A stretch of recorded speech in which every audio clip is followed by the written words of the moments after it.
The idea behind a Celtic cross is that it should actually spin. Okay, so it spins on 2 occasions I now. mean, that image is just going to blow people away.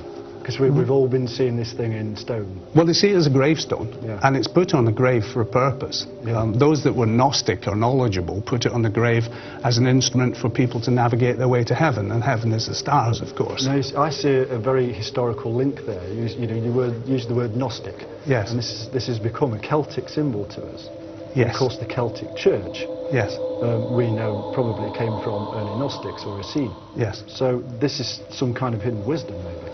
It's a hidden wisdom, an ancient one that I can trace back at least 36,000 years. 36,000 years? Yes, and it had to do with hunter-gatherers. You need to tell the time to be able to navigate, and to navigate you need to be able to use the stars, as the Polynesians have proven. At the top of here we have a symbol which they call the fleur-de-lis, which is on the top of all navigational sea charts, and it's quite ancient. It goes way back. In fact, they've got one in the Vatican.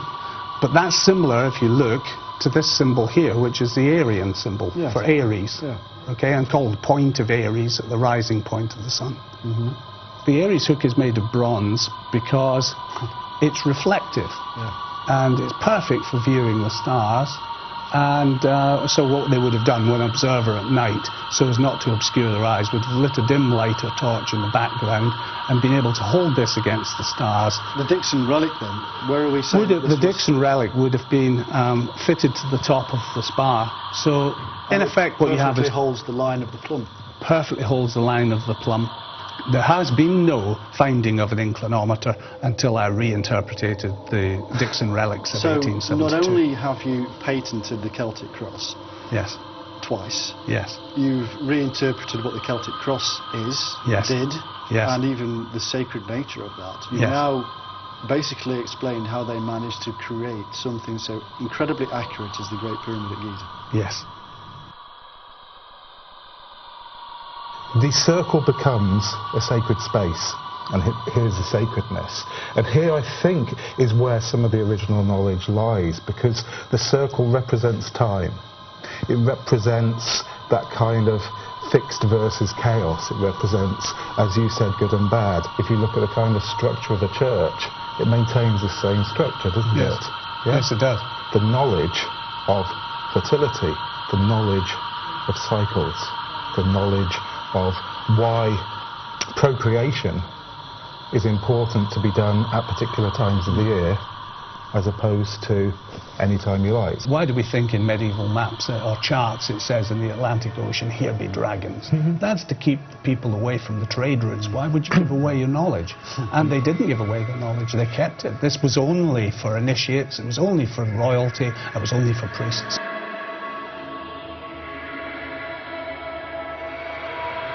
They were an absolutely phenomenal order, and they were suppressed under charges of heresy. There was a massive wave of arrest that started on October the 13th, 1307. Friday the 13th, unlucky for some, they claimed that that saying came from the arrest of the Templars. And they were suppressed by the Pope, not convicted of heresy, oddly enough, but because they had fallen into disrepute. And they disappeared from plain sight at that point. Their records were suppressed or stolen, we're not quite sure which. And that has left a sort of vacuum of information which has been filled by every fantasist in the business. And they've been writing about the Templars in bizarre terms for nearly 200 years now. In reality, although the Templars were ostensibly a Christian order, they were heretical in the extreme.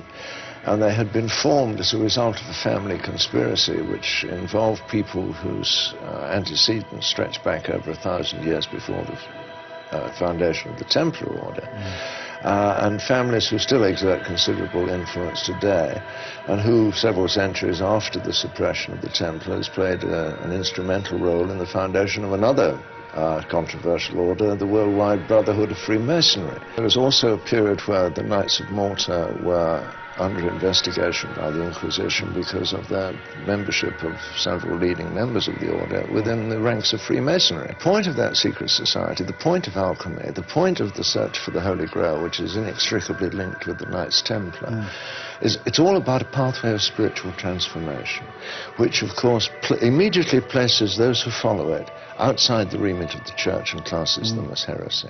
The Knights Templars were formed ostensibly to protect pilgrims en route. It's very odd that such a small group could actually do such an enormous job. Maybe that was just their motive, their way of getting in, because it may well be they were looking for something and they wanted access to the holy places of Jerusalem. And they were seeking something in Jerusalem near the temple site because they had information. They were outside the mainstream of Christianity in the sense that they sought an area where the Cathars were already established. And the Cathars had a dualistic, aesthetic, and a reverence for Mary Magdalene and John the Baptist too. It looks like if you track that back to the origins, that must have come from some original concepts of Gnosticism, the sort of reverence for Solomon's temple coming through in their architecture and through into Freemasonry. I mean, I happen to believe that there's a lineage between the Templars and Freemasonry.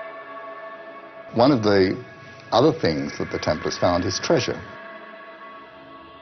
Copper Scroll is one of the scrolls found at Qumran in Cave 3 in 1952.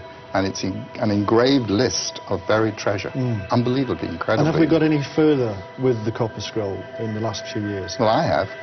Do tell. Have you found any treasure? Well, yes. I mean, I do identify... Yes, I've held treasure that's described in the Copper Scroll in my hand. Incredible.